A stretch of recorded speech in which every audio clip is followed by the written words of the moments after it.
Okay, past indefinite tense. तो हम बात करते हैं पास्ट इंडेफिनिट टेंस के डेफिनेशन की। Describes an action which happened in the past. ये उस काम को बयान करता है जो मौजूदा ज़माने में वाक़ हुआ हो। तो ये बात तो अब क्लियर हो गई। और इसमें किस तरह के जुमले आते हैं, सेंटेंसेस आते हैं। I went to school, I did not go to school, I go to school, did I not go to school. मैं स्कूल गया था, मैं स्कूल नहीं गया था, या मैं स्कूल जाता था। ये माजी की जो हैबिट होती है, जो रिपीटेशन वर्क्स होते हैं माजी के, वो भी इसमें यूज होते हैं। वैसे ज्यादातर मॉडल्स को यूज करते हैं उसमें, लेकिन ये सिंपल पास्ट से भी यूज किया जाता है।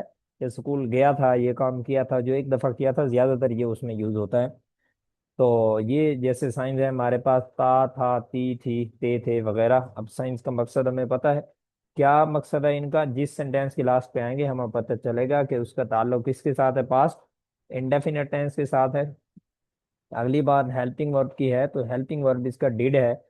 तो अब डिड है तो जो भी सब्जेक्ट आएगा पास्ट इंडेफिनिट टेंस में, उसके साथ डिड ही यूज होगा, ना कि कोई और जो है हेल्पिंग वर्ब। क्योंकि पास्ट इंडेफिनिट टेंस का हेल्पिंग वर्ब है ही एक डिड। लॉन्ग फॉर्म है did not and short form है डिडंट। आगे है फार्मूला।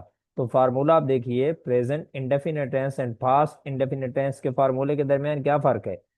कोई फर्क भी नहीं है। सिर्फ और सिर्फ इस वर्ड के subject plus second form verb है यहाँ पर, और वहां पर वर्ब फर्स्ट फॉर्म था, यहाँ पर वर्ब सेकंड फॉर्म है। इस फर्क के अलावा और कोई फर्क भी नहीं है।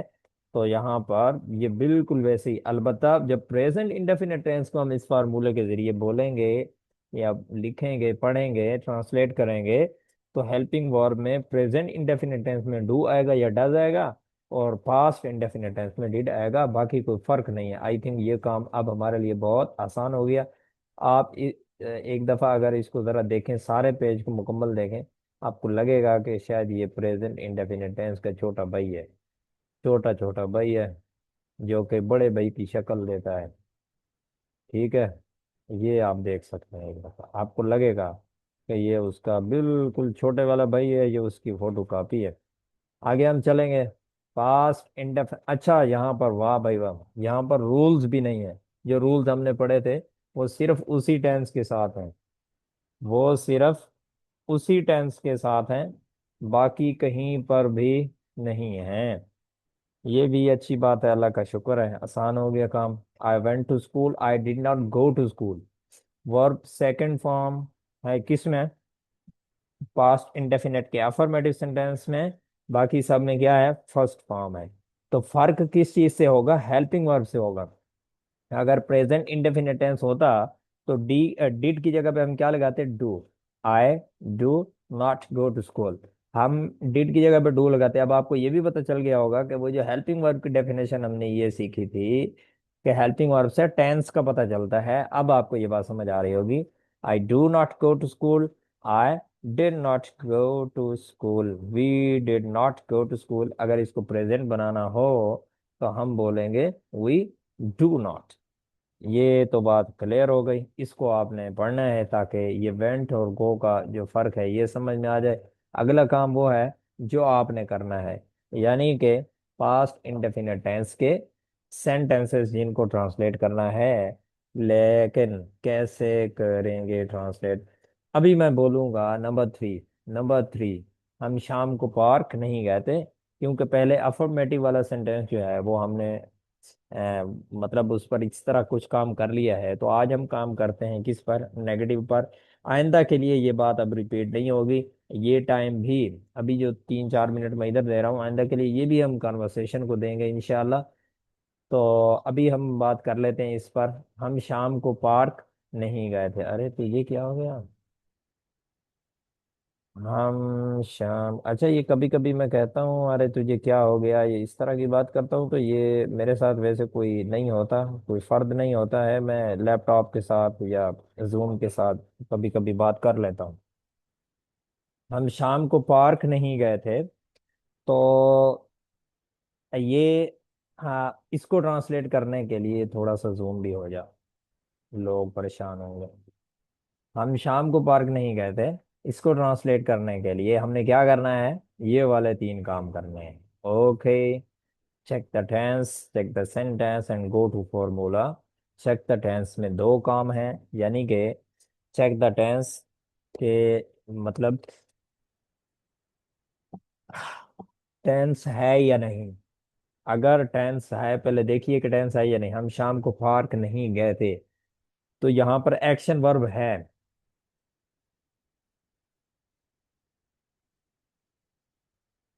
इस सेंटेंस में एक्शन वर्ब है, तो इसलिए ये क्या है, टेंस है। तो अब दूसरा सवाल इसी में, चेक द टेंस में क्या है कि ये कौन सा टेंस है। तो ये कौन सा टेंस है, लास्ट पे थे प्रेजेंट है, तो इसलिए हम कहते हैं कि ये पास्ट इंडेफिनिट टेंस है। अब दो बातें हो गई। And number two, check the sentence, मतलब जो four kind of the sentence है उसमें से हम देखेंगे कि जुमले की कौन सी किस्म है। तो ये कौन सी है, नेगेटिव है, क्योंकि इसमें इनकार है। तो अब इन दोनों बातों से रिजल्ट एक निकल आया कि पास्ट इंडेफिनिट टेंस है और नेगेटिव सेंटेंस है। गो टू फार्मूले का मतलब क्या है कि ऊपर जो रिजल्ट निकला है उसी के फार्मूले की तरफ जाएंगे। Past indefinite tense, negative sentence. अब हम उसके फार्मूले में जाएंगे, तो उसका फार्मूला क्या है, प्रेजेंट इंडेफिनिट टेंस और past indefinite tense. Negative sentence का फार्मूला एक ही है, यानी subject plus helping verb plus वो first form plus object plus EOP plus full stop. ये हमारा बिल्कुल सिंपल फार्मूला है, ये जो आपके सामने मौजूद है। Negative help subject plus helping verb not वो first form object EOP plus full stop, बिल्कुल इसकी तरह प्रेजेंट इंडेफिनिट टेंस की तरह। अगर आपने प्रेजेंट इंडेफिनिट टेंस में याद कर रखा है, it's no problem for you. तो हम शाम को पार्क नहीं गए थे। अब फॉर्मूला भी हमारे सामने आ गया। शुरू में क्या है, सब्जेक्ट है। तो गो टू फार्मूले का मतलब ये होगा कि हर वर्ड को, दिस इज अ पॉइंट, तो हर वर्ड को हम देखेंगे फॉर्मूले में पहले क्या है, फिर क्या है, फिर क्या है। जब एक सब्जेक्ट हमने लिख लिया यहाँ पर इंग्लिश में, तो फिर हम उर्दू में नहीं चले जाएंगे कि यहाँ पर ने लिखा हुआ है तो हम ने लगा लें, बल्कि फिर हम फॉर्मूले में जाएंगे। दूसरे नंबर पे क्या है, हेल्पिंग वर्ब है, फिर हम इधर हेल्पिंग वर्ब लगाएंगे टेंस के अकॉर्डिंग, सब्जेक्ट के अकॉर्डिंग हम वो लगाएंगे। उसके बाद फिर हम किधर जाएंगे, फॉर्मूले में जाएंगे। फिर फॉर्मूले में क्या है, नॉट, तो नॉट भी हम सीधा सीधा लगा देंगे। फिर फॉर्मूले में क्या है, वो फर्स्ट फॉर्म है, तो वर्ब फर्स्ट फॉर्म को फिर हम इधर आके तलाश करेंगे इस जगह पर। सॉरी, ये ऊपर नए को मैंने ऐड किया था, असल में आज थोड़ा मसला चल रहा है। तो नए को मैंने ऐड किया, गलत किया। यहाँ पर बात है, हम शाम को पार्क नहीं गए थे, असल बात ये है। तो क्या बात होगी, we did not, we did not तो हो गया, अब नॉट लगा दिया। फिर फार्मूले में जाएंगे, फार्मूले में नॉट के बाद क्या है, वर्ब फर्स्ट फॉर्म है, तो यहाँ पर हम तलाश करते हैं यहाँ पर वर्ब कौन सा है, गए थे यानी जाना, यानी कि इंग्लिश क्या है, गो। सेकंड फॉर्म है वर्ड, ओहो फर्स्ट फॉर्म, वही फर्स्ट फॉर्म ही चूंकि लगानी है, तो क्या आएगा, we did not go.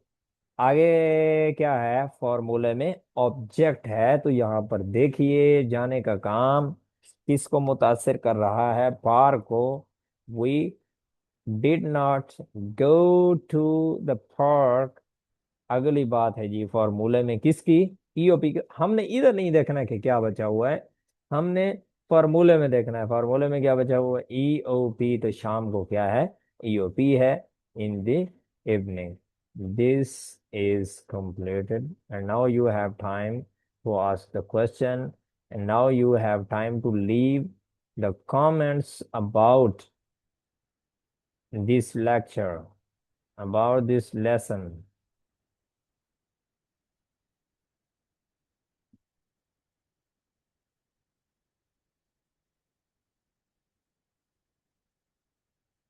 I am not into, I am not into, ये जो है ये मतलब इसका मतलब ये होता है कि दिलचस्पी जो है वो नहीं है मेरी किसी भी मामले के लिए। जब आप बोलते हैं दिलचस्पी के लिए बोला जाता है।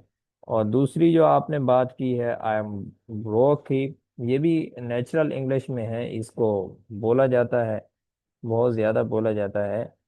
लेकिन जो फर्क है, आपने चूंकि फर्क पूछा है, आई एम ब्रोक का और किस चीज का आपने फर्क पूछा है? आई हैव नो मनी का, तो आई हैव नो मनी का माना बनता है मेरे पास पैसे नहीं है।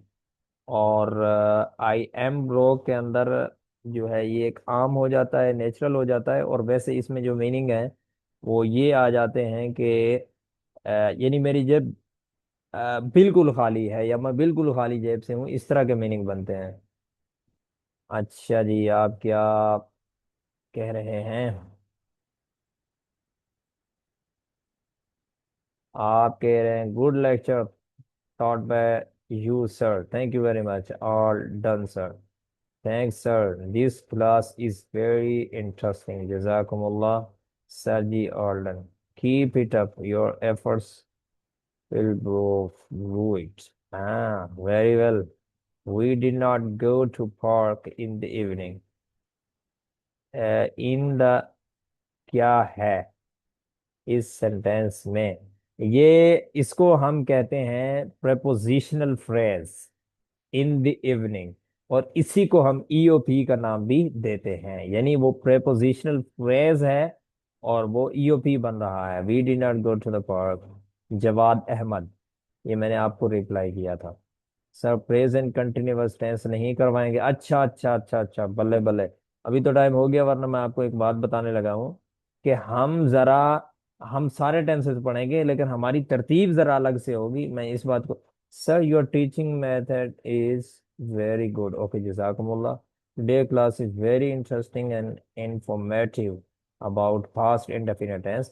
तो फ्यूचर इंडेफिनिट टेंस के बाद हम प्रेजेंट कंटिन्यूअस को पढ़ेंगे, और कल की क्लास में इंशाल्लाह मैं इस बात को एक्सप्लेन करूंगा कि why we study present indefinite tense, then past and then future. आवाज बहुत कम है, ये बहुत कम है। prepositional phrase examples in the evening, on the wall, in corner. Yeah, you're right. In the corner. Yes, in, on, etc. In, on, etc. Okay. Okay, okay, okay, okay.